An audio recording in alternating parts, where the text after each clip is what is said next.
What's up, golf friends? This is Jim Colton, and this is the Driven Golf Podcast. I'm coming at you live from my wife's closet, first time, and I'm here with the super producer, Joseph K. How you doing, Joseph? Hey, what's up, Jim? That's quite the background you got there. But we come from humble beginnings, so we will always remember this episode of you in the closet. I think there's actually quite a few podcasts are probably recorded in a closet because the acoustics are a lot better than where I was coming from about 10 or 15 minutes ago.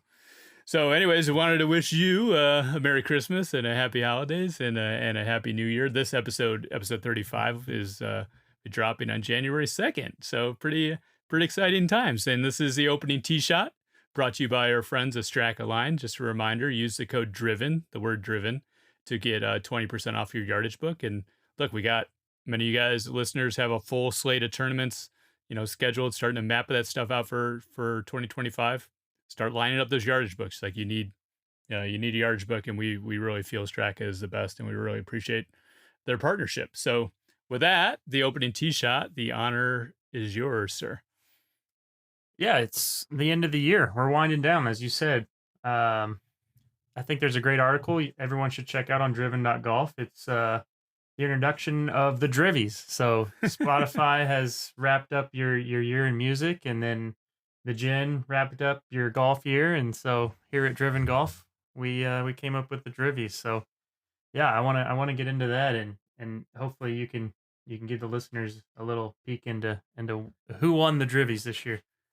Yeah, so, we had a lot of different awards. It was really, I think, a deeper dive on Wagger, some of the Wagger performances, some of the Wagger nuances.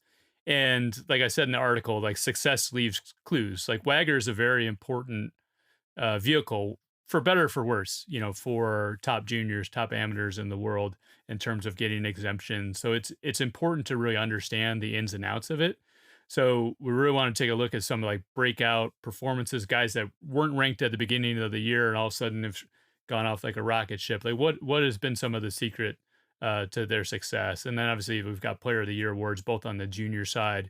We'll talk about it in a minute, but obviously like Luke Clanton has really just gone bonkers, not only in amateur events, but in professional events. And he's the number one ranked player.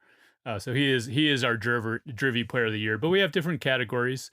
So I encourage folks to take a look at that. And like I said, there might be takeaways and observations on how you best navigate, your tournament selection, your tournament schedule, if Wagger is is an important thing for you. So anyways, I wanted to talk about just the holidays. Joseph, like what did Santa bring under the tree this year?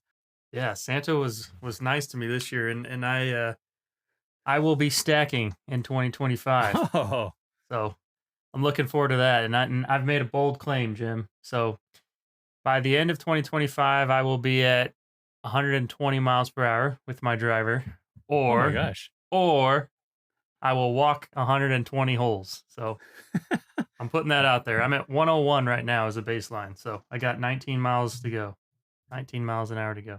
So how did you find that baseline, testing for the stack? Was it pretty seamless process for you? Yeah, it was great. I paired it with the stack radar. So that was pretty seamless. It was very easy to set up, and yeah, I was off and running pretty quick. Yeah, I honestly think like 2025 might be the year of the stack, because my good friend Jeff, really my closest golf friend, he got it for Christmas. And I think No Laying Up probably had Dr. Sasha McKenzie was on their podcast, and I know those No Laying Up guys have been using it. So I think it's getting a lot of attention, a little bit more mainstream, golf media from that perspective. And those guys are seeing gains, and they're talking about the gains that they're seeing. That's getting a lot of attention. I've used Stack for a few years now, and I haven't got to 120 yet. So I think I might have to not let you beat me there. So I'm going to have to pick that up again. It's a challenge. But it's a perfect segue into this episode 35, because we really have probably one of the earliest adopters of Stack, and probably one of the foremost voices in terms of golf fitness and social media, Mike Carroll, who has Fit for Golf on Twitter. It's with underscores in between the words, on Twitter and Instagram. I've been following Mike for years, and he has a really nice like app based fitness program that you can do at home, you can do at the gym, custom programming for a wide range of golfers, depending wherever you are in your fitness journey. Like he trains professionals. I think Mackenzie Hughes and Seamus Power and some other golfers such as that. And he also trains, 70-year-olds that haven't been in a gym in years. And I think he's able to really customize his programming in a way that's really easy. I've used his stuff in the past before, and I think it's really helpful. And he's also, I think, one thing I really like about him is he's always searching to make things better, like put out better information, put out better content. And he's also like kind of testing himself in a way like he's really improved his game. He's really improved his swing speed. And you see a lot of that in his social media content. So there's a high level of credibility, not only from the technical expertise, but he's like kind of practices what he preaches. And I think that's really cool. So yeah, I'm really excited to see how you could develop over the course of this year. I mean, that's a pretty big gain. Yeah, 120 or bust. It's gonna happen, one way or the other. Yeah. So anyways, maybe someday you'll be a top 100 Wagger player. Yeah, because there's room for one more. And in our angle of attack, we talk about one of the hottest topics in the junior and amateur space. We had a 17-year-old go pro. Blades Brown is going to be playing on the PGA Tour event in the Amex in middle of January. Declared that he was going pro, and there was just ripple effects. Everybody was going to be paying very close attention to him at the Amex, and we're obviously rooting for him to be successful. But there's a lot we talk about with Andrew in terms of you know what does this mean? Is it a good idea? Why is it a good idea? If it's a bad idea, why could it potentially be a bad idea? What are some of the pros and cons about going pro versus going to college? And we kind of talked through that gamut. And he's not the first example of a 17-year-old to go pro. Akshay Bhatia did it about 6 years ago, and you see more foreign pros do it as well. But I thought that was a pretty interesting and enlightening discussion. Do you have any takeaways on that? Yeah, it was great. As you said, we've been tracking Blades for a while, and we're gonna be rooting for him. I know I'll be watching every leaderboard that he's in the events, just because he's such a polarizing junior, and now I guess we have to start calling him a professional, right? So yeah, it's interesting to hear Andrew's take. I think he's got a lot of good words of wisdom for those listening. But yeah, I'm interested to see how it shakes out for him. The one thing, I also plug in driven.golf. I have an article around kind of tracking Blades' progress relative to other college All Americans, former junior number ones, Rolex players of the year, seeing how they progress. And really, like Blades, it's funny because Blades and Akshay are basically at the very same trajectory at their point of their quote unquote high school career at the time that they went pro. So honestly think if Akshay hadn't had the success that he's had, that might be a much tougher decision that Blades would have made. But I think maybe seeing this roadmap of success through Akshay in just the past 5 or 6 years, that maybe that made that decision a little bit easier. So the other thing people should be aware of is Akshay missed a ton of cuts after he went pro. I think he missed his first 6 cuts, all his first year, nothing but missed cuts. And you see where he's at now. Like, yeah, it could very well be possible that Blades takes his lumps. So like, let's not jump to any conclusions of whether or not this was a good or a bad idea. Like, let's take the long game on him. And I think Andrew points out, like, we want him to have success because I think that opens doors and creates self-belief in other juniors that have been competing against him for sure. So in any case, that's I think this is a jam-packed episode with a lot of really good content. Really appreciate your insights, Joseph, and folks. Hopefully you enjoy this episode 35 with Mike Carroll, and then the Angle of Attack episode with discussion around Blades Brown. Yeah, thanks, Joseph. So.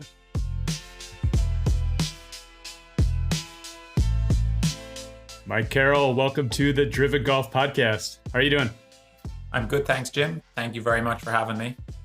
Mike, I got to tell you, I have been a huge follower and fanboy of your social media content, Fit for Golf, on Twitter and Instagram, mostly Twitter, honestly. Been following this journey that's, I don't know, just going back probably 5-6 years since I've been following you. It's really fantastic, the content that you put out there. And also, I think your personal journey, I think we'll get into that as well through this episode. So Mike runs Fit for Golf. It's an app for your phone in terms of like strength fitness and programming. You have a lot of good information on your blog, which is, I think it's fitforgolf.blog, I believe. Just that anyone who's interested in just finding out more information about strength training as it relates to the golf swing, swing speed, busting myths out there. Hopefully, we'll cover a lot of that over the course of this episode. So, uh, I think it's obvious anyone listens to your videos that you're not from the States originally. We want to talk a little bit about your journey from Ireland and how it ended up leading to California.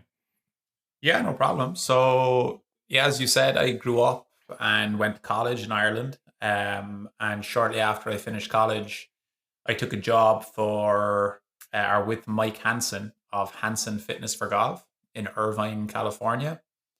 And through that, I was able to get a visa and come here and start working for him. That was at the end of 2016.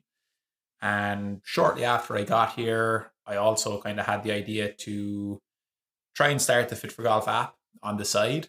Fit for Golf was sort of one of the names I traded under in Ireland when I was training golfers in person. And I had some social media accounts and a website set up as well. Um, yeah, and the kind of the cost of living in California was pretty eye opening for a mid-20s guy who just moved here. So yeah, the app was something I was thinking that I could do to basically try and boost my income. And started that at the end of 2016. And yeah, that's kind of been, I guess, where things started, just selling programs through the app. And gradually over time, that gathered a little bit of momentum as sort of popularity online increased via social media and my website. And then in 2020, I think it was, I stopped working in the gym, Hanson Fitness for Golf, and went full time with the Fit for Golf app. And that's basically what I've been doing since. And then, kind of every so often, I travel to work with some professional golfers in person, but 99% of my time is basically running the app for regular golfers, trying to help them with their physical preparation. Yeah, and it is an interesting time. And I don't know if it's a coincidence or not, but like, we had the pandemic in early 2020, and I think it's well documented, and no surprise to any of our listeners, the growth of golf, I think, since the pandemic. And also, I think, the rise of simulator golf and people installing golf in their homes. People, maybe they weren't able to go to their gym and they needed to seek out sort of home, strength training. Like, have you seen this sort of meteoric rise in just in terms of general interest in your, what you're doing, your content, and also, wanting to get involved in the app, probably because of all of these external forces kind of coming together? Yeah, I think COVID probably played a role. I think because a lot of people, couldn't go to the gym or their gym classes and do their regular workouts. They were kind of looking for things that they could follow at home. And then just, I think it's pretty clear to see that sort of physical training for golf and the sort of value and importance of club head speed has gotten much more mainstream in golf. Like something even as simple as like, when you're watching professional golf on TV, they have a shot tracer on nearly all of the tee shots, showing the ball speed. And oftentimes the commentators are remarking about, like if that's good or average or, below average. That's something that I definitely, have noticed in the last couple of years watching golf. It's much, much more topical. You often hear of golfers talking about how they've been working on their speed or why it's important. And then definitely like amateur golf, that's filtered down to amateur golfers. I think it was, a matter of time after sort of Mark Brody released his strokes gained analytics. It's kind of takes a while to trickle down through the levels. But yeah, definitely, I think at kind of the, let's say, interested amateur level now, golfers have a pretty good understanding for the most part of, the value of being able to drive the ball closer to the green and use a shorter approach club from each distance. And then, you had, I think, you know, obviously Tiger sort of set a trend going back, maybe 20 years. But then I think Rory, went through quite a big physical Mhm. transformation that was very obvious to the eye. And then Bryson had, his big kind of Sure. well documented speed chase, and he's 2 US Opens to show for it now. Not that it was solely due to that, but, definitely gathered a lot of attention. And then even I think the stack like has probably pushed it on a little bit amongst amateur golfers in that that's just blown up so much in the last few years. It's gotten really really popular. Yeah, so I think it's been a combination of things. Yeah, that's fantastic. I do think Rory, especially, he's very fit, obviously, but he's not like a huge, probably average size person in terms of height. And people see him just blasting balls into the stratosphere, and they wonder if that could be possible for them. And if you can get 90% of Rory, like you're in pretty, you're in pretty good shape, I think. For Yeah. definite. I think the other thing that's related to this, and we can get into this. I admit, I believe you have clients in terms of all shapes and sizes and age levels. I think the thing with the fitness bug and the swing speed is a game that you actually can play well, into your 60s and 70s and beyond. If you focus on these right things. I know I see a lot of like testimonials on your social media. A lot of them are, older individuals who they feel like they've gotten sort of the fountain of youth in terms of like sticking to your program over a number of years and just out driving your buddies. Like that's there's a huge value in that. The less ache and pains, and also just feeling much better like physically. As a result of I went into this program because I wanted to hit the ball further, but now like my entire like lifestyle has changed as a result of that. That must be very rewarding. For you to feel like you had a large role in that. Absolutely. It's great to see golfers make progress with their golf and their physical training. And I think the older golfers get, kind of the more of a factor their physical training becomes in their skill level and probably their potential as a golfer. If you're 30 years old, to a certain extent, like it might not matter what you've been doing for physical training because, you haven't had to face really any sort of biological decline yet. But if you're a 65-year-old golfer and you haven't been physical training or you're not physical training, like that's going to have a much bigger impact on the type of golf that you can play.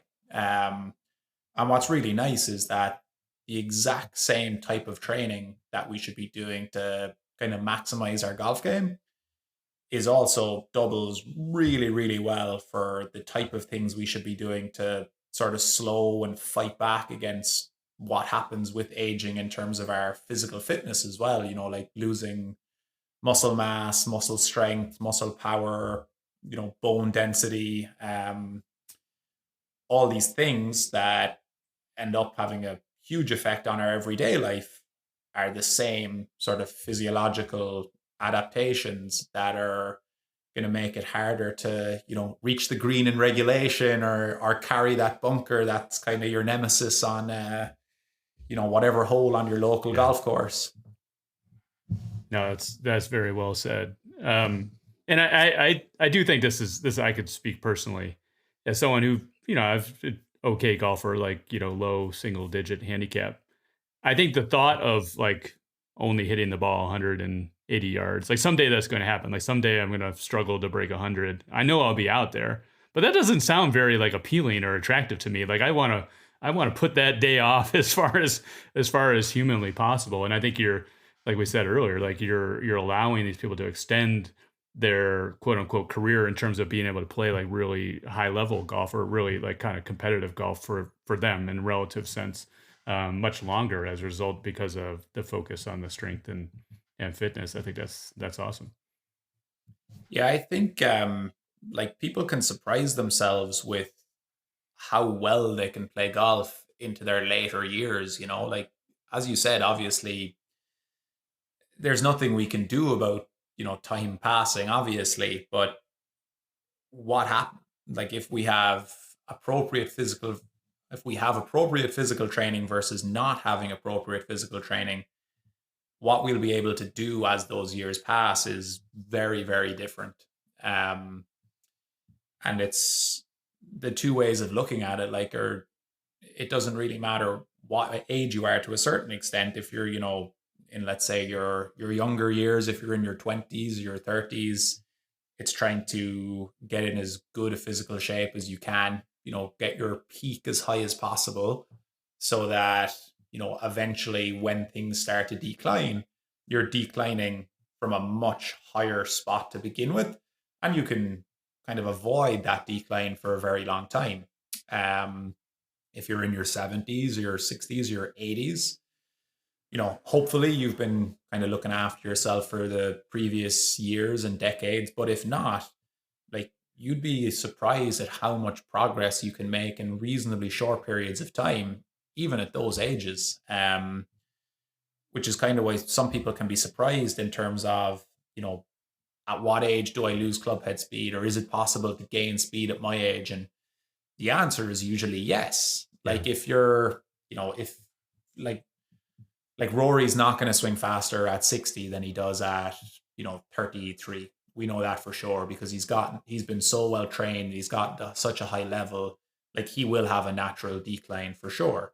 But if you're someone who's 60 and you haven't trained in 10 years, like, you could be faster at 65 than 60, 100%. We see that all the time. So it depends a little bit on how close to your physical ceiling you've gotten and what you've been doing for the last few years. And sometimes, like, it will get to a point where, like, basically maintaining is almost like making progress. Sure. Because if you're like the same speed at 65 as you were at 55, you've probably done a really good job with your physical training. And some people, like, if they hadn't been training for 20 years before that, they might be faster at 65 than 55.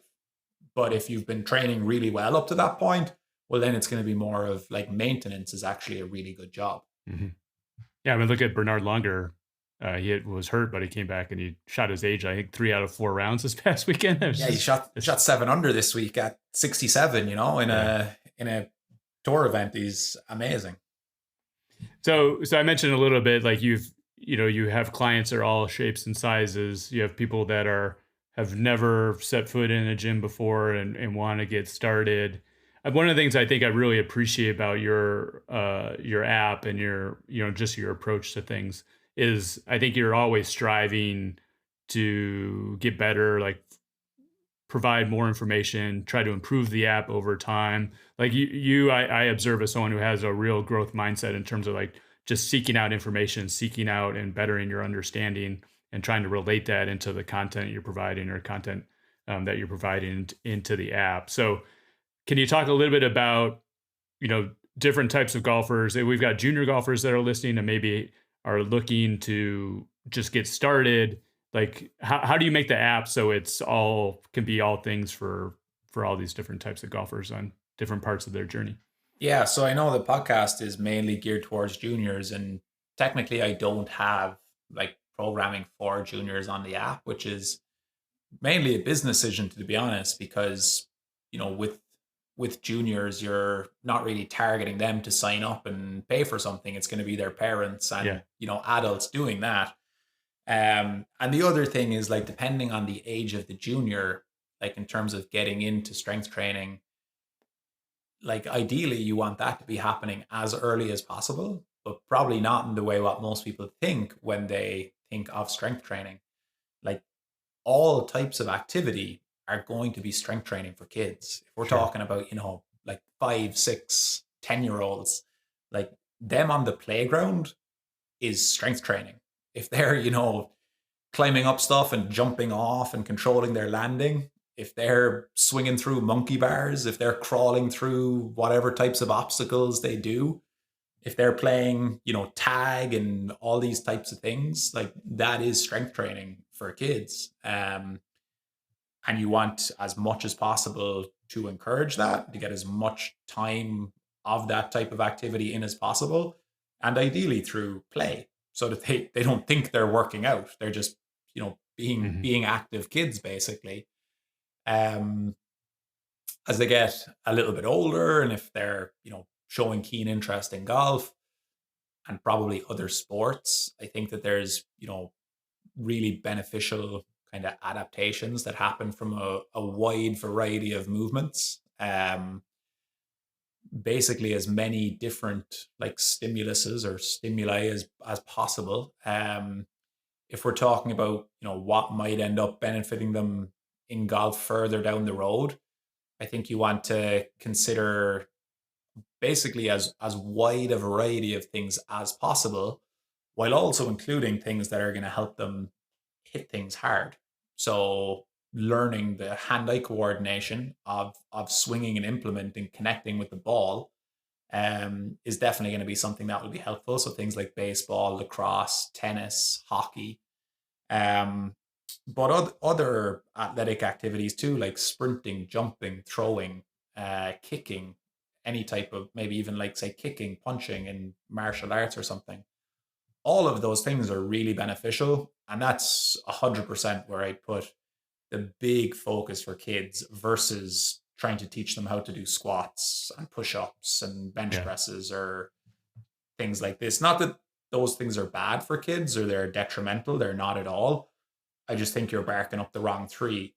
You are barking up the wrong tree for sure. If that's where you're putting the focus with kids, I would focus for sure on like speed and coordination and as big a variety of movements as possible. And then as they get a little bit older and, start going through puberty, and if they're showing more interest in a particular sport, it's really easy then to teach them some kind of basic strength training exercises and, you know, educate them about, progressive overload, adding reps, adding weight as they develop. But that can come later. Like there's no rush for that for sure.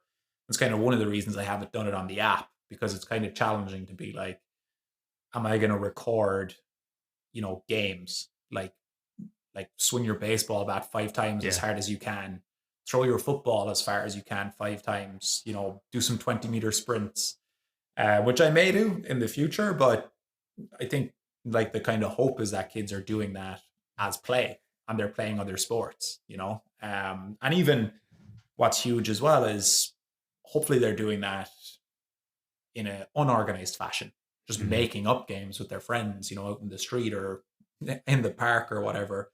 And then with adults, like you said, various levels of fitness. So like I love the nitty gritty of, the biomechanics and physiology of club head speed. Like what are the limiting factors? How can we really, get the very most out of our training? But that doesn't really matter for people who aren't training already. Like a lot of people just need to go from doing nothing to doing something, and that's going to be a huge multiplier for them. So that's why on the app there's things as simple as like a 5 minute a day program at home with just a set of simple dumbbells or bands, all the way up to kind of, year long periodized programs for people with gym memberships who want to work, more on getting bigger and stronger in the off season, getting a bit faster and more explosive in the preseason, how to regulate their volume if they have a competitive period, or a summer period maybe where they're more focused on their scores and they want to bring the amount of gym work they're doing down so that they're, not as tired or sore or fatigued. But it's kind of for everybody in between, like you've people using the app who are, playing golf for a living, and you've people who are kind of thinking, I'd like to just stay in shape, stay strong, and doing it in a way that I know is, at least geared somewhat around tying in with my golf, makes them more, I guess, adherent to doing it. Yeah, that's interesting. No, I did want to touch base on, you talked about like the unstructured play and these younger juniors.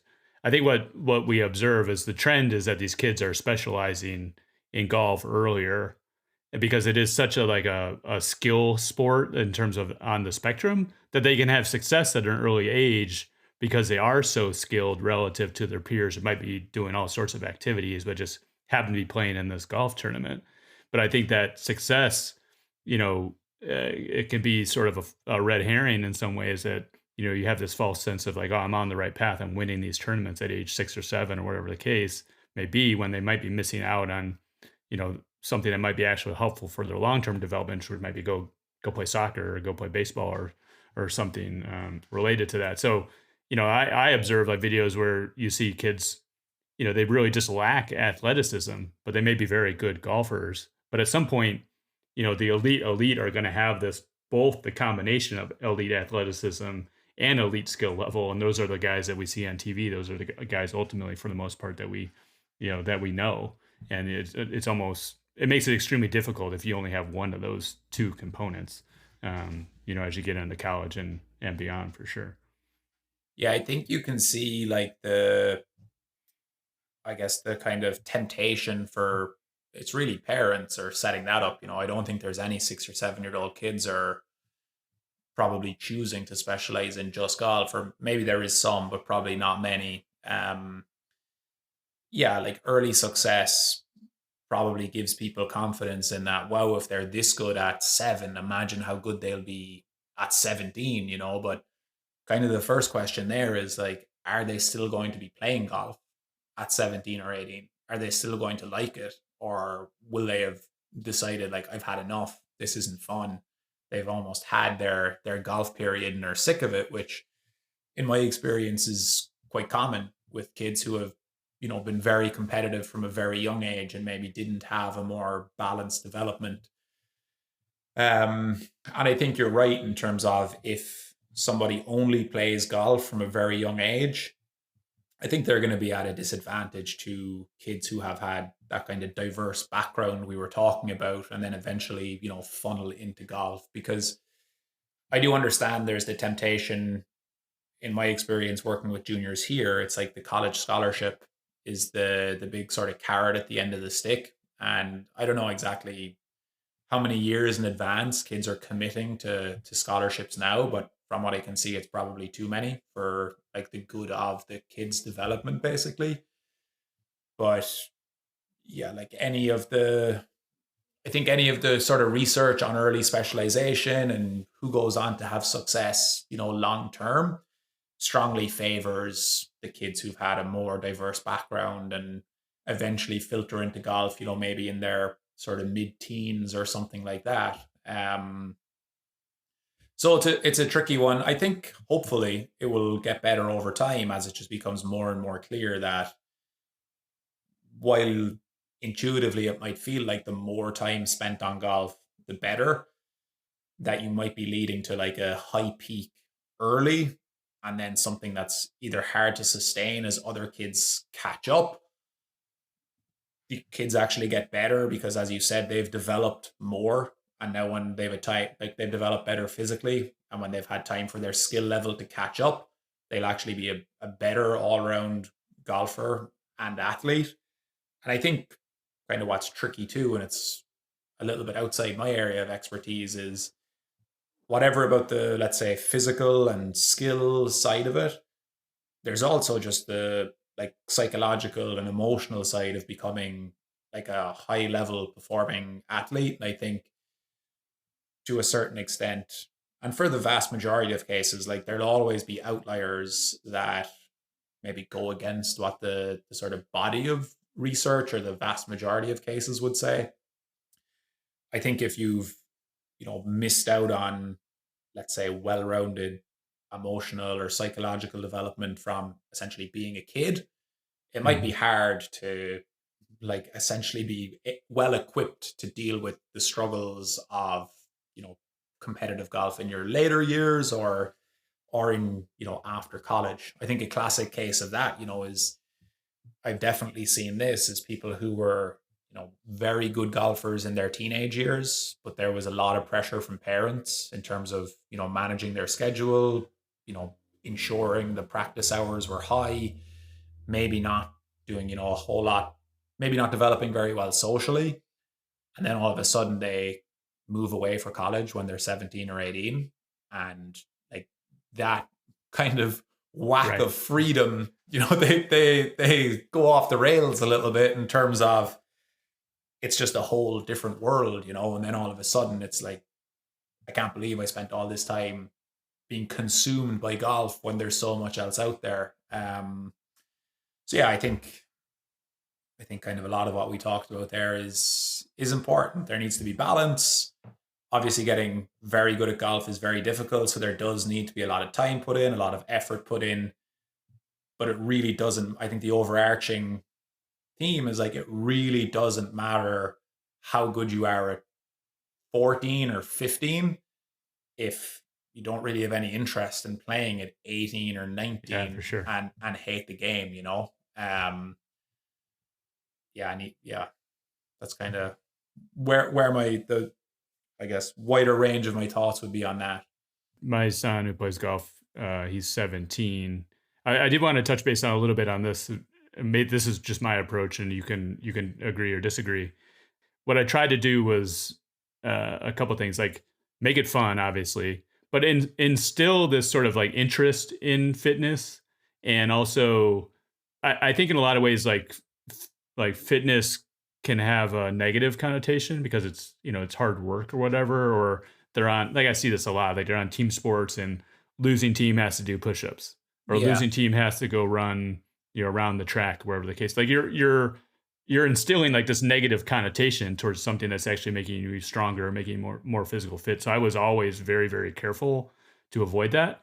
And then making it fun is just like, here's a 6 pound med ball. Like who wouldn't want to throw a med yeah, ball against a wall as hard as humanly possible, right? So then when it came time for him to actually, like, oh, we actually got a gym membership, he's like super stoked and like super excited about it, even when he's not getting the most out of it because of his hormones or whatever. But like then he's ready to go. Like when he was playing multiple sports, but then he focused on golf. I think it's maybe his second or third year, so probably like 14 is probably when he decided to specialize in golf. But he had this positive connotation with like fitness and athleticism. yeah, definitely. Like, exercise and even weight training is good for kids of all ages. It's just, you, as you said, you want it to be fun. You don't want it to be a case of, no, you're not going playing with your friends. We're going to the gym because if you get stronger, there's a better chance you'll have a college scholarship in 10 years. That's kind of where I think people struggle. And that is like, that type of thing is happening with Sure. parents for sure. Like, I live in Southern California, which is an unbelievably competitive golf environment. And like, some of the parent junior golf like scenarios I've seen on driving ranges around here is depressing. Yeah. Like, real early mornings, kids out on the range definitely don't want to be there. Like, parent looking over them, kid under pressure, hitting bad shots, parent kind of, you know, telling them what they did wrong or telling them to focus. And you're like, there's no way this kid is having a good time or is, going to have a healthy relationship with golf. Yeah. Yeah. Okay. I wanted to shift gears because the other aspect of your app and your social media that I really appreciate is that I think you are like patient zero when it comes to your app. Like the things that you tell others to do, like you have researched, you have done them yourself, and you have had quite a journey in terms of like your golf development, not only like strength and speed training, but also just development in the game in general. I remember responding to your I think it was Twitter poll, because I think you were like a 5.6 handicap, and you were like, "Hey, you think I can get to scratch in a year?" And I honestly didn't think that was going to have a very high likelihood of happening, and you you pulled it off. So let's talk about your journey in terms of golf, both golf as a skill and your golf game in general, and then we can get into the speed training after that. Yeah, so my golf has improved a lot over the last, I would say, 4 or 5 years. Some of that was tied into going full time with the Fit for Golf app and having more time to practice and play. So in May of 2020, the lowest handicap I'd ever been to was a 5 handicap. And I think by the end of 2020, I was zero point 0.4. And about 6 months later, I Wow. was think plus 1.1 or something like that. So I went from 5 to plus 1 in basically a year. That's incredible. Um, I think there was a few things like lined up for me that meant I had a higher likelihood of doing it than most other people, in that like I was in my 20s, I was like strong and fit, had, kind of a, let's say, a driving distance that is very rare for a 5 handicap for sure, but probably even rare for a scratch handicap, unless they're, a kind of late teen or college golfer or something like that. But yeah, as I put sort of time into developing my game, and I had time to do it with practice and play, the scores started improving quite quickly. Sort of one of there was two big things, and I wrote a blog on my website that kind of went through two big things for me. Like, one was I had a lot of distance, but I was incredibly erratic off the tee. Um, and That's over my time, that's my I've life story, by the way. yeah. So I got a little bit longer, but definitely more accurate off the tee, which makes most golf courses that, let's say, recreational amateurs play quite short for me. And then the other thing that was kind of more interesting and like definitely harder was I really, really struggled with like essentially the short game yips for a number of years.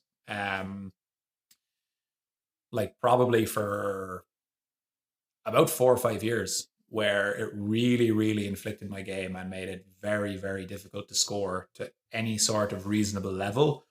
Like, I was absolutely world class at hitting a drive to about 80 yards short of the green on a par four and making double from like from chunking one halfway to the green and then blading the next one over the green into a bush or something.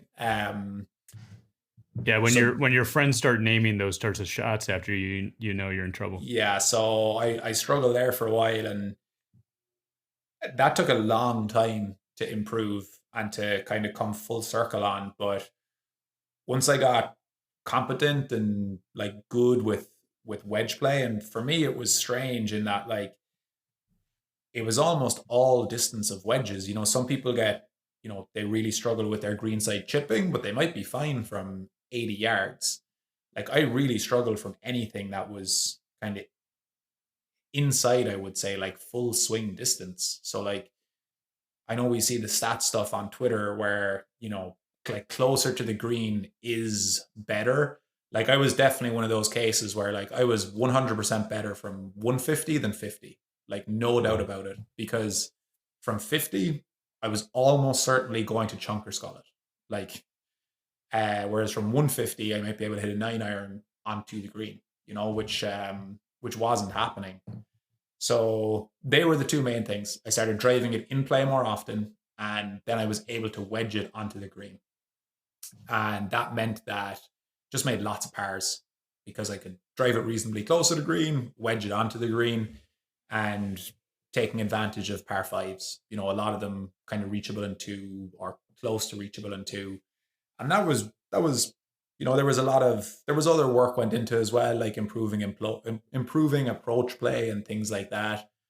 But definitely, like, the two things were getting good at driving and then improving wedge play. And it's been quite interesting. Like, I played golf from age 12 to, let's say, 26 or 7, and I shot under par one time ever.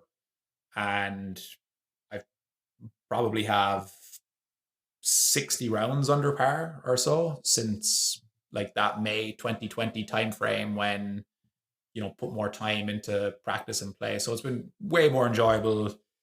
Yeah, like a big transformation in essentially how much enjoyment I get from golf. Not solely because the scores are lower, just because it feels less stressful. Like, the golf I was playing when Yeah. I was in the horrors was tough for sure. So yeah, that's kind of, I guess, the long and short of my own golf game.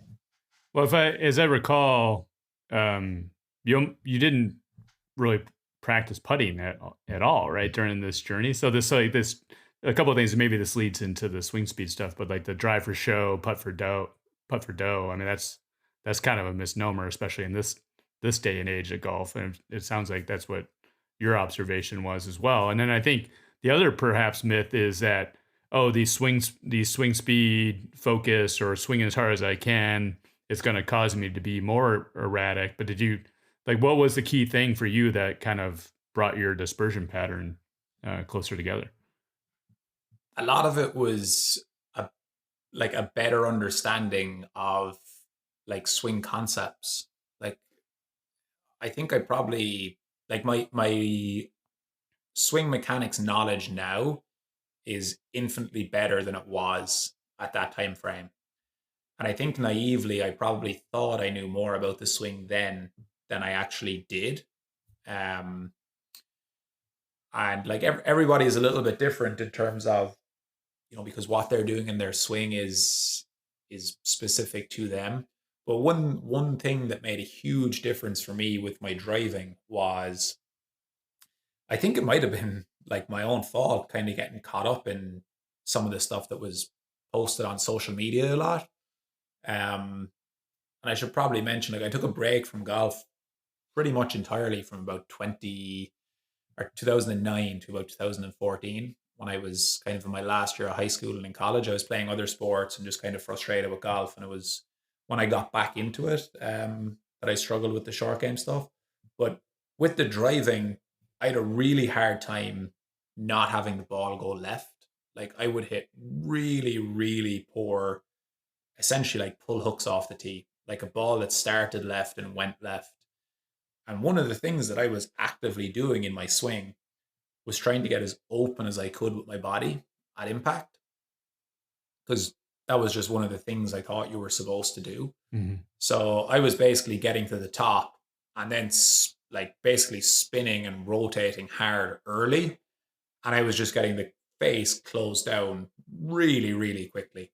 So one of the things that made a huge difference for me was getting to the top and then before starting to rotate, feeling like I shifted my upper body left without rotating. So like getting to the top and feeling like my back drifted towards the target while staying closed without starting to rotate. And that kind of really changed how my club was coming in to impact. And it actually took a lot of loft off my drives as well. So I started hitting the ball way more solid, way more accurately. Don't get me wrong, like I still have days where, I don't drive it or hit it particularly well, but it's night and day to where it was. And that was one of the big things for me for sure. And in terms of like dispersion, as people get faster, most amateur golfers, they you often hear people saying they don't want to speed train because they're worried about like messing up their swings, and not in a negative or offensive way. Most amateurs do not have good golf swings. They don't have swings they should be worried about messing up. I'm not And that offended, by the way. yeah, and that's one of the reasons why most golfers kind of get to a certain level and then they get massively plateaued there. It doesn't really change. The vast majority of golfers, as they start to experiment with how to move the club head quicker through impact, they naturally start to move their body better in a way that's mechanically advantageous. I think they start to swing and like kind of don't want to get too technical in terms of like golf terms or anything like that, but I think they tend to essentially put the club on a better plane. I think their path gets better. I think their release timing gets better. I think lots of things that help you hit good golf shots get better as you figure out how to move the club head faster through impact. I think a lot of the things that are reasons why golfers struggle with club head speed also just affect their ability to hit the ball solid. Like I think a lot of amateurs almost think there's like a separation between do this if you want to hit it consistently in inverted commas, do this if you want to swing fast but spray it all over the place. Mhm. Like I think it's quite clear, like as you go up in standards of golf, the players clubhead speeds are much faster. The reason their clubhead speeds are much faster is maybe they're in a little bit, better shape. They're slightly more, athletically endowed. Their swings are faster because their mechanics are way better. They swing the club way better. That's why it has more speed going through impact. They also obviously hit it way straighter. And I think people can figure out a lot of that by trying to speed it up. Whereas so many golfers are so concerned with hitting bad shots and they have a history of hitting bad shots, they constrain themselves because they're fearful of what's going to happen at impact. And then they never ever develop a swing that develops enough speed to essentially get them to a level that they're happy with. And depending on the standard of golf you want to play, it's going to be really, really limited by how many greens in regulation you can hit. And that's going to be hugely limited by how far your average approach distance is. Like Yeah. if all of your shots into the green are from, like 150, 160, 180, you're never going to get down into low single figures because you're just going to miss too many greens. If you can end up hitting it and you're going to be, in trouble on par threes because you have to use lower lofted, longer clubs. I'm not saying that there's people who are short hitters don't get good at golf, but it just makes it much more difficult to get on the green in regulation the further back you are from the hole.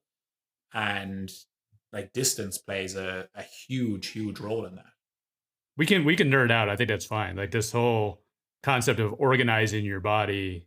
I think the overload and underload, those play a role in that. Like if you're trying to swing something that's relatively heavy, like your body and your brain is wired to like don't get injured, right? Don't don't do anything that's going to harm yourself, right? So you're only going to swing this in a certain way that hopefully is going to be something that's closer to more efficient because that's going to limit the chance of injury. And then eventually you kind of learn like, oh, I can swing this faster. You're obviously getting a little bit stronger as well. But is that sort of the premise behind, like I'm in the middle of the stack right now and just the foundations, and it goes heavy, then it goes 195, and it goes something light. And obviously Sasha is Mackenzie's a brilliant mind when it comes to this. But in terms of the strategic choice in terms of how that is structured, I think I'm hoping is like optimized for like figuring out these little incremental gains over time. Yeah, there's kind of two sides to the overload and underload stuff. So one of them is what you touched on there, which is say they're essentially learning tools for swing mechanics because depending on, let's say, the swing weight of the implement, and it's really important to remember too, it's not just the weight of the implement, it's where the weight is. Like so obviously like the weight with the stack is being changed on the head, so it's not the same as just swinging something that's heavy, like say an iron bar where the weight is Mhm. uniform through the whole shaft basically. Because yeah, for sure, depending on how much load is on the end of that shaft, and as you start to swing it, it's going to incentivize you to do different things with your body for definite. Um, like I think a simple way for people to conceptualize it, as things get heavier and more difficult to move, we're going to want to use bigger muscles in our body to do that because the smaller ones are going to struggle. Like if you give me a really heavy stack, it makes sense that I'm going to try and use like my legs and my torso and my shoulders a bit more to generate the momentum to get that club head moving. Because if I try and do a lot of it with, let's say, like my hands and wrists, where I might, try and lag it a lot and release it really hard, it's probably not going to feel great with a very heavy, or not a very heavy, but an implement that's a lot heavier than usual. Um, and for a lot of golfers, who might have, let's say, the kind of habit or impulse of like hitting really early from the top, like let's say a short and snappy backswing, and then like releasing the club really early in the downswing. If they try that with a heavy club, I don't think it's going to work very well at all. When the club gets heavier, I think we tend to, get a little bit more, let's say, gradual and longer with our backswing phase. We're probably going to be more inclined to be a little bit more patient in transition, and almost the feeling of like that you're allowing gravity do more of the work on the way down, and then release it through hard. Because if it's heavy and we try and, I think, like do a lot of work early with our hands and arms or out of sequence, it's going to feel really difficult.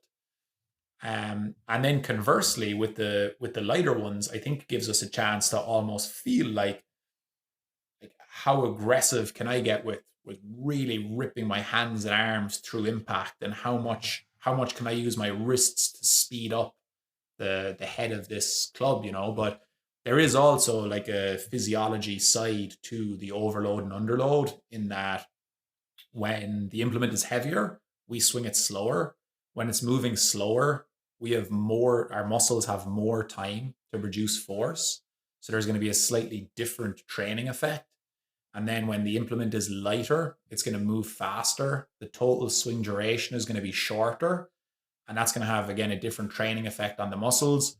But it's also challenging our brain to coordinate the movement at a quicker rate, because we don't have as much time to complete the movement. And we see that, like, that concept has been popular and effective in other sports for a long time. Like, it's like track and field sprinters have ran, let's say, towing sleds that slow them down a certain amount. And they've also sprinted with, let's say, an elastic cord pulling them forward, that, let's say, somebody like starts sprinting with, and then it pulls them along so they can get faster. And now they have it where it's, with a motorized technology where you can actually set the exact amount of assistance or resistance it will give you. And in track and field throwing sports, if you think of, like, let's say, the javelin or the hammer throw or the shot put, like, for a very long time training in those sports, they've been pretty consistent in terms of they don't just throw the competition implement. They practice with heavier ones, with lighter ones, for developing what we were talking about just there, um, as a means of developing those different capabilities, and also as a means of having some variety in the stimulus you're training with. Because one of the things that happens in physical training is that the more and more we do the exact same activity, the less response we get in terms of stimulus. So small changes, while keeping it very specific to what we're trying to improve at, can be beneficial there.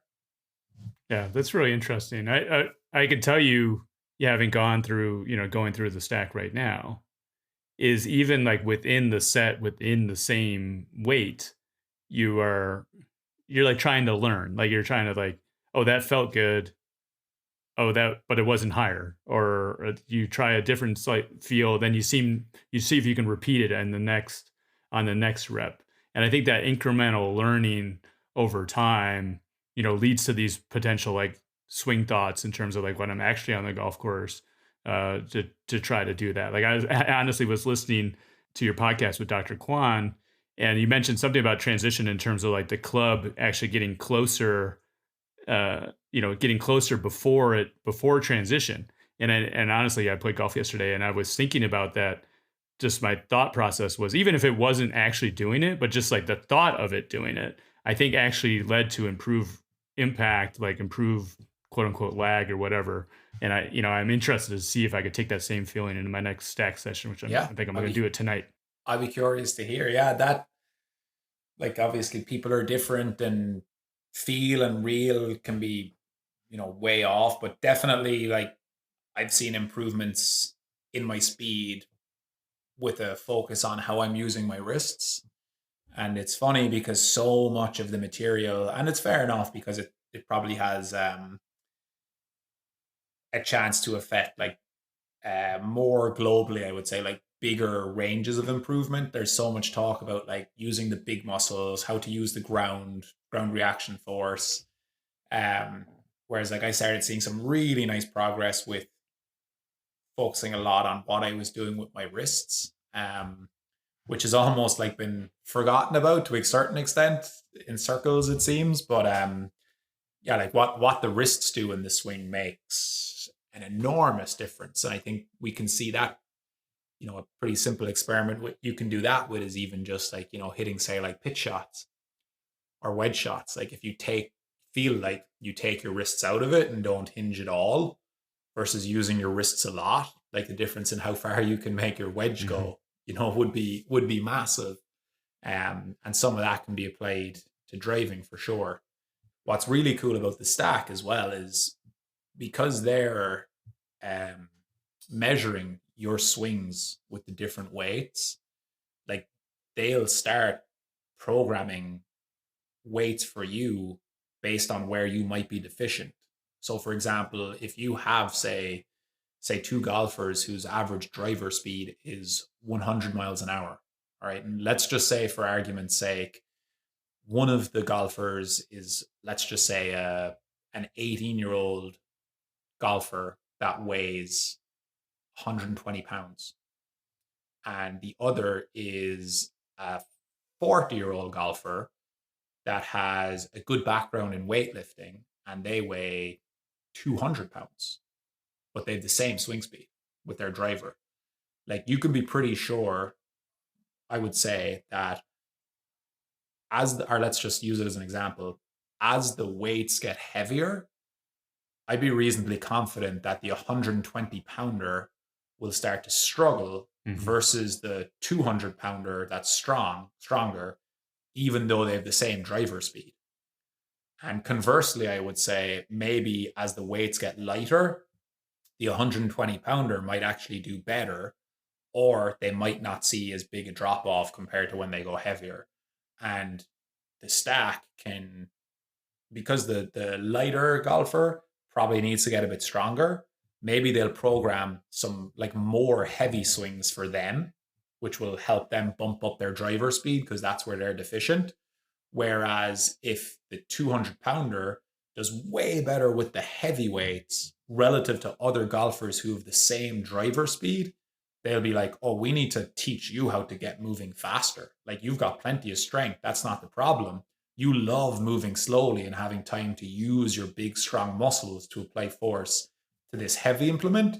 We need to teach you how to get like ripping it much faster. They might give them lighter ones.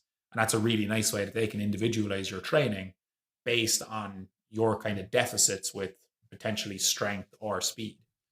Yeah, no, that's fantastic. It's actually incredible that they can do that. So I did want to talk a little bit more about your swing speed journey because I think it's actually absolutely incredible.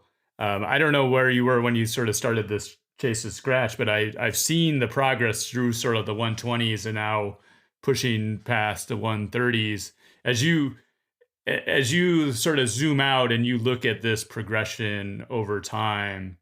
There's it's we talk about like getting 1% better every day. It's not like this incremental thing. There's ups and downs, there's plateaus and breaking through plateaus. But like someone who's kind of gone through this over a few years now, like what advice would you give to somebody like myself? Like I'm probably sitting at 114 and I would love to be out driving my That's son. It's great. like at like Yeah. 118. Like I would love to get in the 120 range as a 50-year-old. But like what encouragement would you give to someone like myself who really wants to try to get after it? So I'd say there's really two things that are going to be the limiting factor to your club head speed that we can control. One is your physical capabilities.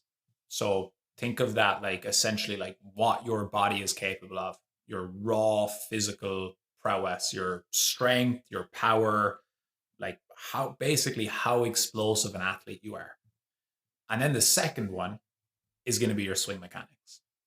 If you can keep improving your physical capabilities and you can keep chipping away at your swing mechanics, and I guess by swing mechanics, I'm talking about using your physical capability, getting the most you can out of your physical capabilities with how you move when you're swinging the club. Because both of those can be big limiting factors. You can have someone who's amazing athletically, like, I think, we all know the freaks that can do stuff physically that you're just like, okay, that person is blessed with the ability to reduce power. But if they don't know how to swing a club at all, their club head speed is not going to be high. It might be high, but it's definitely going to be nowhere near what their potential is. And then conversely, we're going to see people who do unbelievable things with the club in their hands. They get as much as they can out of their body. But if their muscles simply aren't able to produce much force, well, then they're going to be limited in how much club head speed they can produce. Obviously, being tall with long arms and things like that, is great, but we can't do a whole pile about that. So that is, like, in simple terms, really where you want to be getting dialed in. And if we look at the people who are the fastest swingers, generally, like, they're impressive physically, like they're Mhm. strong and explosive. They have a background in physical training, and they've put a lot of time and effort into essentially maximizing their swing for distance. There's probably a cutoff point where you would go to with that for golf versus long drive, um, because they are, like, different, obviously different sports with different tasks. But I think a lot of people will be surprised how many similarities there are between, let's say, very good golfers who swing their driver fast and long drivers. It's toned down, obviously, but there are definitely, like, some crossovers, and, like, that is really it. So the speed training side of things is important, and that actually merges improving physical capabilities and swing mechanics, because definitely when you've built up, let's say, months and years of speed training, I'm pretty confident that you've essentially changed some of the properties in your muscles and your tendons and definitely your brain for improving your ability to produce force. And 100%, as you've also built up that background of speed training and your speed is improved, I'd be, very confident that you will have done things to improve your mechanics, but it's not going to be enough to maximize what you have. Like, definitely getting stronger and more explosive in the gym over time. Things like heavy lifting, jumping, throwing. And then with the swing mechanic things, some people can probably get away with not having coaching to fine tune how they're moving when they're swinging. But others, I think, end up kind of running into a little bit of a brick wall in terms of, even if you keep trying really hard to improve your swing speed and you're very consistent with your swing speed training, you've kind of gotten to a point with your physical capabilities that after a while get really hard to change. Like, if you have, let's say, 5 years of really good gym training behind you, there's not a huge amount of room to get stronger and more explosive, unfortunately. Um, and if you, so if your physical capabilities are, let's say, to a certain extent maxed out, which most people are miles away from, your swing mechanics are probably going to need to change to get to a higher level. And for a lot of people, they're not going to figure that out on their own. It's just, it can be too counterintuitive, um, especially for people, who, let's say, aren't, like, they weren't super athletes in their youth. They didn't maybe, develop a great golf swing at an early age. Sometimes with those people, small subtle changes in their technique from coaching can lead to more Right. progress in one single training session than they might make in, like, a year of just swinging away as hard as they can. And it's hard to put exacts on that, because sometimes people can sort of figure it out themselves and organize it, but other times they don't, because they're not particularly in tune with how their body's moving. They don't have good enough feedback.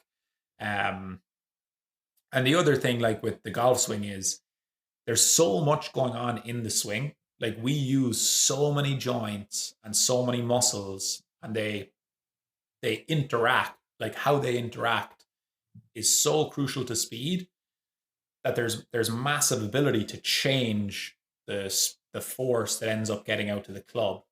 Like, if we're training, let's say, something like a vertical jump, or let's say an even more simple exercise like a bicep curl, we don't really have too many Mhm. options for how we move. There's some, but, like, the pattern is pretty set in terms of, like, if I want to get as strong as possible at a bicep curl, I don't really have many options for improving my technique. You know what I mean? If I Yeah. want to get as good as I can at vertical jumping, I have some options for improving my technique, but, like, pretty quickly, I'm not going to be able to improve my technique much more. It's how much juice I have when I go to jump. But with the golf swing, because there's so much going on, there's a lot we can do with technique. And I think most people are miles away from the Mhm. point of where they've kind of maxed out their technique. So that's why I think clubhead speed is potentially very addictive for people to get into, because most people are miles away from maxing out their physical capabilities, and they're miles away from maxing out their swing efficiency. It's like a lot of golfers can gain 10 miles an hour on their club head speed, which is like 25, 30 yards, Yeah, you yeah, know? for sure. So, but as we talked about earlier around like when to start strength training, like what's the right sweet spot in terms of like when to start speed training? Oh, like as soon as you pick up a golf club, like for sure, like encourage kids to have fun with trying to swing whatever they have in their hands as fast as possible. One of my biggest like irks when I see, now obviously it's fine, they're just kids playing, but like when I see kids who've been given a golf club and let's say like a real golf ball or a foam ball, obviously they're brand new to the game, they're beginners, and they're swinging and they're missing the ball. If you watch what happens, generally they just start making shorter and shorter Yeah. swings, and essentially it turns into like a brushing motion, just trying to make contact with the ball.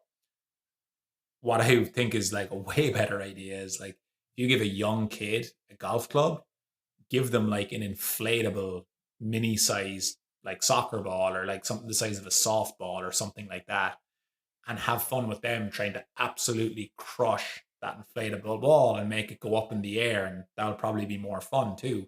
Hmm. um and then as soon as a kid like shows some interest in, I want to play golf, I want to practice, they're interested in keeping score, they want to get better, absolutely, like straight away get them a PRGR radar, explain to them what club head speed, ball speed, carry distance is, and allow them have fun trying to beat their personal bests for all of those. Have them compete against their friends, have them compete against themselves, and just get competitive with that. And let that just be one of the things they have fun with, trying to get better at. It's like if, like, I don't have a background in basketball, but I imagine, kids who are into basketball, they probably have a lot of fun and get competitive with, gradually trying to increase the height of the rim, when they're doing their layups and Sure. dunks and stuff like that. Like I would say the same thing. It's like, oh, like, you're able to swing 62 miles an hour. Now that's awesome. Like, it's not going to take much encouragement for that kid to be like, well, let's see if I can get to 65, and do that week in, week out, and you'll be on your way for sure. And like that type of thing is way more beneficial for kids and even teenagers than trying to get stronger in the gym for sure. Like getting stronger is easy, and doesn't take very long. And the benefits of the speed training stuff is definitely better the earlier you do it. It's beneficial all the time, but the younger, the more emphasis I put on like the speed coordination based stuff. Get that into them early. Yeah, because if you can learn how to play golf with kind of the understanding of, oh, the faster I swing it, the better. Like that's a huge advantage, and that's Oh one of the yeah. that's one of the reasons now why, like, if you look at the college golfers coming onto the PGA Tour, like Luke Clanton, Michael Thorbjornsen, Ludwig, Chris Gotterup, Gordon Sargent, like they are a completely different kettle of Hmm. fish to what was coming onto the tour 10 or 15 years ago or 20 years ago in terms of speed. And a lot of it is because as they were developing, their coach wasn't saying, "Hey, let's slow it down now. Let's work on keeping it between these two bunkers." Yeah. I'm sure they were encouraged. Let's send this over the back of the range. Like, don't worry where it goes. Yeah. That's very well said. And it coincides quite nicely with Charlie Hull just this week. I'm sure you saw someone asked her about developing junior golfers, and she basically gave the same answers, just like swing as hard as humanly possible. That's only going to serve them well, when they'll figure out how to hit it straight at some point And they'll probably down the just road. start hitting it straight. If they're Yeah. hitting a lot of drivers week in, week out, whether they're trying to swing fast or trying to swing easy, they'll probably figure out how to hit it reasonably straight, you know? Yeah. I know that you, maybe we can wrap up here, but I know that you said that you don't really focus programming on kids. You might have a target demo. I think parents, parents of junior golfers and programming that maybe syncs up the two of them where they can do some of these things together. I think that's an avenue. Like I've got a lot of guys are probably, dads probably in their mid 40s, early 50s, and their kids are playing, coming up through the game and starting to play in tournament golf and at an elite level. And I could tell you personally, like I started getting into this because I wanted to be as good as I could possibly be in order to push my son as he was Mm. sort of getting to a level of like, shooting around par and under par, that sort of thing. And I think, the ability to be able to compete with your son or daughter, and kind of keep them motivated. I was trying to be as good at the game as I possibly could. And some of that is, hitting as far as them. Cause then when the moment's going to come where they're out driving you and that becomes a moment for them and you're, where they're like, hey dad, I just, Yeah. you see where I am in this fairway relative to you and that sort of thing. I'm way past that point because it's like, my son's Your just son sounds like a blasting. really good golfer that hits it really far. Yeah. Yeah. But in any case, like, I would encourage folks to just look into the app because it might be a good way for parents and kids to spend time together in a fun fashion and really kind of take those gains onto the course and be super competitive. And it might be that spark that kind of gets a young person kind of motivated by some of these topics, interested in digging more, interested in the swing speed. And yeah, who wouldn't want to outdrive their dad on the golf course, right? Yeah. Exactly. So with that, like how let's just plug what you got going on. I know you've got an affiliate relationship with the Stack. Do you want to like give your code and maybe if something comes out of this? So if anyone wants to get a stack, they can get 10% off with the code FFG24 on the Stack website. And then the Fit for Golf app, the best way to find out more and try it out is go to fitforgolf.app. There's a 7-day free trial for everyone. And we currently have 20% off annual memberships as an off-season promotion. The code is offseason25. And I think that's kind of in a banner on the website, but that's what I would kind of recommend people. Like there's a no risk 7-day trial. If you want to see what's on the app, try some of the workouts, see if you like it. You can do that for 7 days for no cost.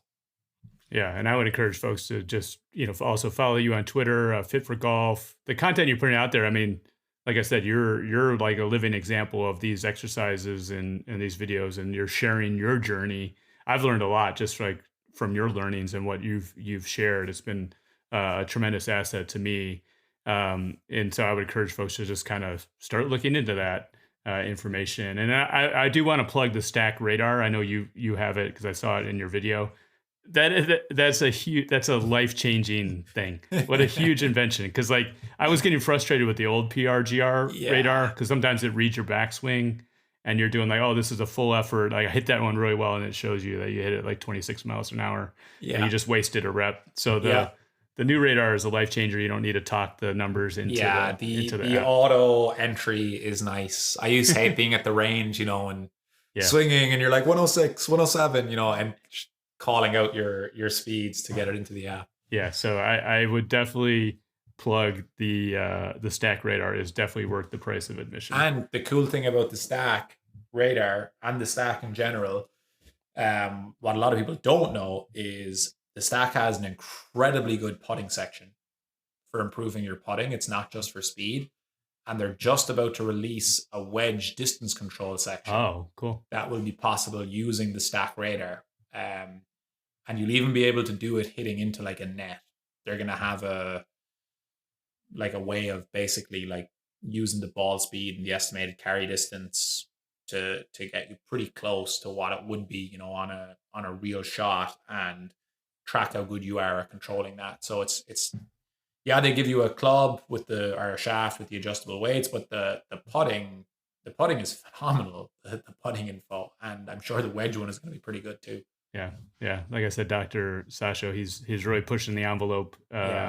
It's been really cool. And Marty, like his buddy Marty, like who probably doesn't get as much press because Sasho tends to do the social media or the podcasts and stuff like that. But like Marty's like work with ping has been Mhm. unbelievable. I think Marty has like over 100 patents on club Really? designs Wow. for ping. And he qualifies for majors in his spare time and makes the cut. That's He incredible. works full time for ping and was low PGA professional at the PGA Championship in Bethpage when Kepka won. That's cool. Yeah, I actually just talked to Shane Bacon earlier today, and he has the Ping Proving Grounds Yeah, podcast with Marty Jurtson, right? yeah. Yeah, that's pretty cool. All right, Mike. Well, really, like I said, I appreciate everything you're doing for the golf community. Big fan of yours, and look forward to continuing with your programming and your content, and encourage folks to look into that. So appreciate the time. Thanks a lot, Jim. I appreciate it. All right, thanks, man.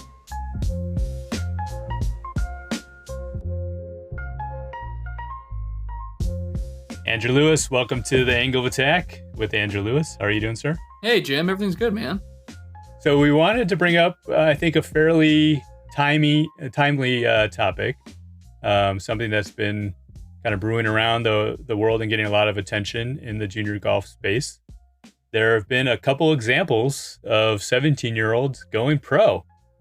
And in the U.S., that's pretty rare. Like you see it overseas quite a bit. Guys like Tom Kim, Rory, etc., have not gone to college and gone straight to professional. But I think the traditional route in the U.S. is kids going to college, finding their way, continuing to improve, maybe getting status through accelerated, like what you might be seeing with Luke Clanton here in a little bit. So we've got Lucky Cruz, went pro a couple months ago. This is now currently playing in the Mexican Pro Tour, and probably the example that more people are familiar with is Blades Brown, number 1 ranked junior in the country or in the world, class of 2026. People were actively wondering what he was going to do with his college choice. Declares that he's going to go professional and play in the Amex here coming up soon. Obviously, big news. I'm just wondering, like, what your opinion is. Maybe not even specific to Blades, but someone who's sort of his ilk, so of his skill level. Does it make sense for someone to do that in the U.S.? And what's your take on that? Yeah, I guess my take is that, if anyone was going to do this, I think it makes sense that Blades would be the one to do it. I mean, he's done some pretty incredible things. He's medaled at US Junior and USAM the last 2 years. But I mean, my perspective is that I just don't really understand the point, given that this isn't the NFL where you're going to have a very, very short career. I see college as, kind of the precursor to like the Corn Ferry Tour. If you think about the Corn Ferry Tour, it exists to prepare guys to go play on the PGA Tour. And so I just have a really hard time believing someone is ready to go play against the best players in the world, just because you're not a good junior, the best junior in the world.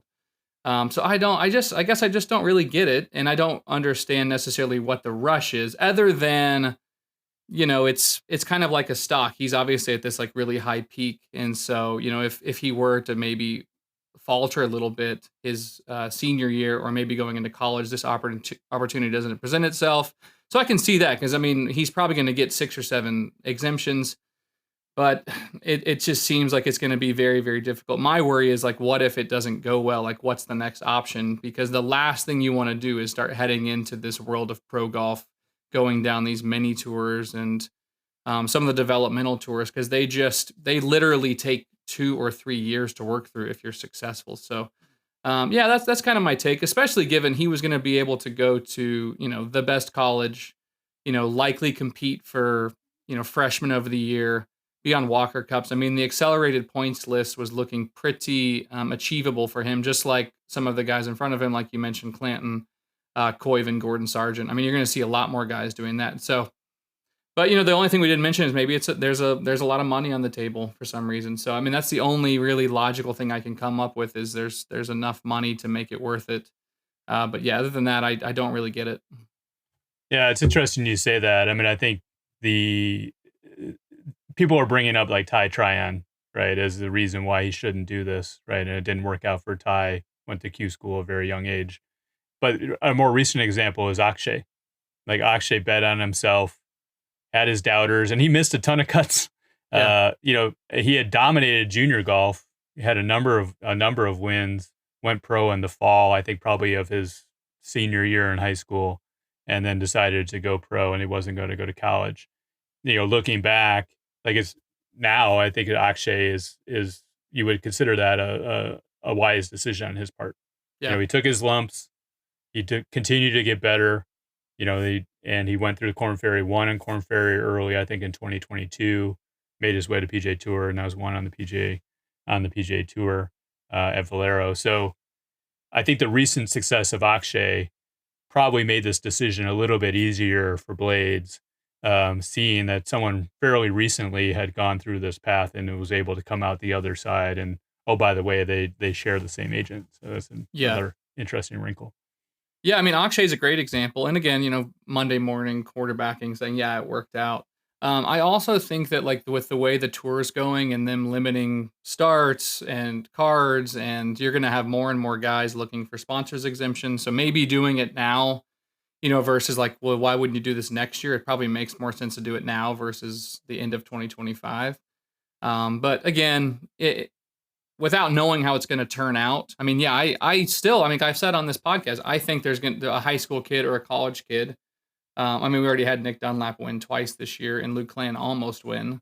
Koivin's making cuts. I'm sure he'll have success, but it's going to be, can you sustain that? I mean, even having one good week, I used to work with a guy who won one PGA Tour event and that was about it. And it didn't lead to anything. So even you're not necessarily looking for, a one-hit wonder. He wants to have a lot of success. And he's as skilled as it gets in junior golf. So I believe he has enough skill to probably play on the PGA Tour, whether that, when you get your 6 or 7 tries. I was listening to a podcast today with a PGA Tour player. He was talking about how he's going to have 25 weeks, like having 6 or 7 is just, you're behind the 8 ball a little bit.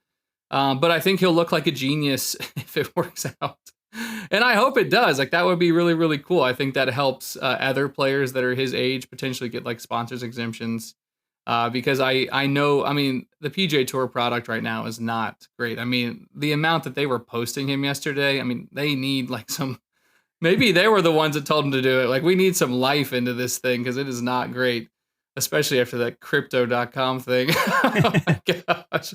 But, if anyone's going to do it, it's probably a good time to try. I just don't necessarily agree with it. From my perspective, like, we wanted to see him do well. Like, whether or not you would make the same decision if you were in his shoes, I think is almost irrelevant, right? I think the trap that people run into is they're gonna basically use his first X number of tournaments, 2 or 3 tournaments, to determine if this was a wise decision or not. Like, we'll never know.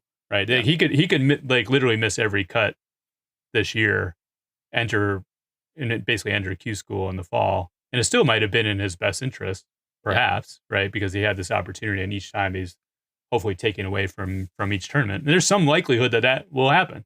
There's some likelihood that, like you said, like maybe he goes through Q school again and he doesn't make it to final stage. He doesn't get any sort of status into next year. And it might be tougher for him to get starts next year. There's some chance that this might not work out, right? Yeah. But I think that we all collectively should, just root for him to have success and be the best version of Blades Brown possible, right? And like you said, it creates this pathway and confidence in other juniors that have been competing against him that they can also compete on the pro tour whenever their time is right. Yeah, the pros out there better pray he doesn't have success. Because there's about 5 or 6 more guys down the pipeline that if he has success, that not only are those guys going to believe it, but there's going to be more and more agencies and tournaments that would be willing to do this with other kids versus, the journeyman. I think that the journeyman is not as good of a story as if Blades can kind of make this happen. So yeah, you tour pros, you really better watch out. Move away from Blades, but is there any set of circumstances where this absolutely doesn't make sense? Like, you absolutely should not do this under any circumstances? Any circumstances? No, I don't know if there's any circumstances. Unless, and this is all internal, unless they have full conviction and they know that they can compete at that level, you just can't do it. You can't spend 2 or 3 weeks. Well, now I'm getting kind of used to what this is like. Like, you have better show up week 1 knowing, and unless you've been in this stage, like Blades has or Miles Russell. That's really the only 2 juniors that have been on that stage that I can think of are those 2. And I would say both of them kind of know what they'd be getting into. Which, I mean, Miles would probably be the next logical one to do this because he's already been there and seen that his skills translate. So, um, yeah, I really wouldn't advise very many juniors to be thinking about this. Go to college, learn things that are going to help you in life. And I mean, again, like that's my main thing is like, what is the rush? You've got guys playing into their like 70s playing, golf on the senior tour. Like what, there is no rush. And unless there's something I'm missing about like why you would rush. Yeah. And I think this is probably as good as time as anybody just to reiterate the benefits of college golf and high level college golf and everything that it offers and it represents. I mean, these guys, they've played better golf courses than the PGA Tour. They probably travel in much better conditions than your average journeyman, struggling PGA Tour professional. They really have the best of best facilities. Like you've probably seen this YouTube series, like where they're visiting all of these college campus facilities, and they're just where else can you go and have that kind of access and ability to work on your skills? And oh, by the way, like every day you have this group of 7, 8, 9 guys that are all wanting the same thing generally and wanting to push each other to get better, like that camaraderie and that brotherhood. And plus, like it's awesome to be a 20-year-old student athlete on a college campus, right? These are all things that he knows that he's giving up, or someone who's in those shoes is giving up. And like I said, I think he's making that decision eyes wide open. But there are a lot of very compelling reasons to stay in school or go to. Yeah, school. I mean, even if you look at like Gordon Sargent, who has his PGA Tour card right there, and he basically chose to defer a year. Like, that's a lot of people were like, well, why would he do that? And I mean, we have some insight, and it was mainly just I like being on the team. There's no rush to this, and I can continue to try to get better because I get my one shot, right? I need to make sure I show up able to produce when I get there. So, that's probably more how I would lean because I think Blades would have gone to college, or anyone at that level would go to college and likely earn Korn Ferry status or higher, just by not necessarily even getting any better. If like he just maintained, that would probably happen. So, choosing to do that through Q school and these other avenues is definitely more difficult. And you start playing against guys that play golf for a living. That's very, very different than playing against college guys. Yeah. Okay. Well, like we said, we're rooting for all the best for him. We're obviously watching it very, very closely, just knowing his game and knowing him a little bit and seeing the success that he's had. I think that's it'll be a very interesting case study at the end of the day. So. It will. I'm really excited to see how it all plays out. Yeah. Okay. Well, I appreciate your insight, Andrew. All right, Jim. See you, man. Thanks. The Driven Golf Podcast is produced by Joseph K. If you like this episode, like it, subscribe, pass it on to a friend who might be interested. It really helps us out a lot. We'll be back in a couple weeks with the next episode. Until then, remember, in this great game, the journey is the gift. Enjoy the journey. We fit for golf, yeah, we fit for life. Dropping strokes like bars, Mike's ground a revelation. From Cork to Cali, unbridled dedication. Fitness bridges, swing speed, ignites acceleration. A force multiplier, the essence of preparation. The staff trigger systems, biomechanics align. Every swing the body sings, a symphony intertwined. Kinetic in the essence, progression redefined. From 5 to a scratch, a monumental climb. Explosive off the tee, mode like an avalanche. Ground forces react, yeah, that's where the magic's at. X factor separates every ounce enhanced. This fit for golf for the pros and the AMs. Driven by precision, every target in my sight. Training like a legend every day, every night. We rise to the challenge, every step a highlight. We fit for golf, yeah, we fit for life.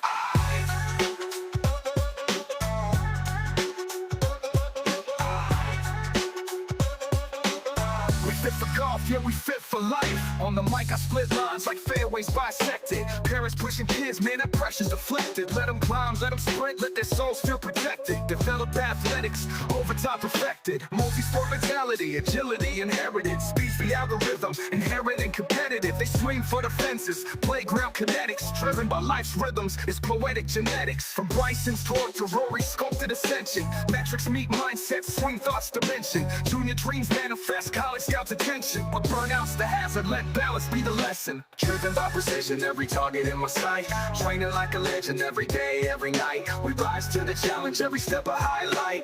We fit for golf, yeah, we fit for life.